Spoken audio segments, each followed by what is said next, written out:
আপনি যদি এমন কেউ হয়ে থাকেন যার ইনসাইটফুল স্টোরি কিংবা ক্রিয়েটিভ স্টোরি পছন্দ, ভিডিও ইজ ফর ইউ। সবাই কেমন আছেন? আমি ক্লিন্টু। আজকে কথা বলবো এনিম নিয়ে। এনিম মূলত অ্যানিমেশনের জাপানিজ ফর্ম, যা মূলত জাপানিজরা বানায়, এবং এই ইন্ডাস্ট্রিতে আপনি পিচ্চি থেকে বুইড়া সবার জন্য কন্টেন্ট পাবেন। আপনি যদি আমাকে প্রশ্ন করেন যে ইন টার্মস অফ স্টোরি কিংবা প্রেজেন্টেশন এই হলিউড চুজ করবো নাকি এনিম ইন্ডাস্ট্রি চুজ করবো, তাহলে আমি সেকেন্ড ওয়ান চুজ করবো।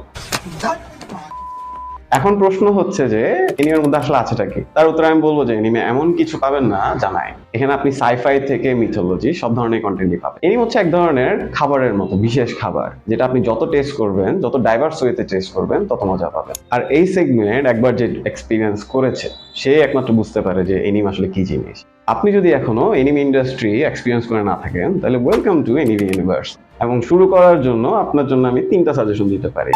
প্রথমটি হচ্ছে গ্রেভ অফ দ্য ফায়ারফ্লাইস, দ্বিতীয়টি হচ্ছে ডেথ নোট, এবং তৃতীয়টি হচ্ছে ইয়ন নেম। আর আপনি যদি অলরেডি এনিমে লাভার হয়ে থাকেন, তাহলে আপনার পছন্দের এনিমেটি কমেন্ট বক্সে জানাবেন।